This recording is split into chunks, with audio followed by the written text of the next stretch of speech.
धनंजय मुंडेंबाबत राष्ट्रवादीनं ठाम भूमिका घेतल्याची माहिती सूत्रांनी दिलेली आहे। दोषी नाही तर कारवाई होणार नाही असं सूत्रांकडून कळतंय। धनंजय मुंडेंबाबत राष्ट्रवादीची ही भूमिका असल्याची माहिती सूत्रांनी दिली आहे। राष्ट्रवादीच्या बैठकीत अजित पवारांनी ही भूमिका घेतल्याचं कळतंय। आरोप सिद्ध होत नाही तोपर्यंत कारवाई होणार नसल्याचं या बैठकीमध्ये म्हटल्याचं अजित पवारांनी ही अशी भूमिका घेतल्याची माहिती सूत्रांनी दिलेली आहे। देवगिरी बंगल्यावर अजित पवार धनंजय मुंडे यांच्यामध्ये 2 तास चर्चा झाली आहे। दरम्यान पुरावे असताना कारवाई का नाही, कोर्टानं सांगितल्यावरच कारवाई होणार का असा सवाल दमानिया यांनी केलाय।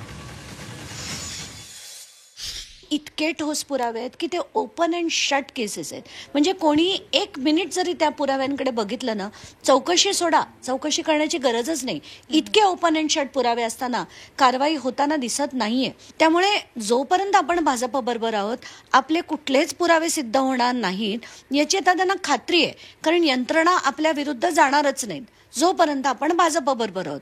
म्हणून आता धनंजय मुंडेंचे किती पुरावे येईना, त्यांच्यावर कारवाई करण्याची गरजच नाही असं हे जे त्यांचा आता अरेरावीपणा जो चाललाय, त्याच्यासाठी मला वाटतं की जोपर्यंत कोर्टाचा तडाखा बसणार नाही तोपर्यंत धनंजय मुंडे यांचा राजीनामा याची अपेक्षा करणं महाराष्ट्राने आता सोडून द्यावं।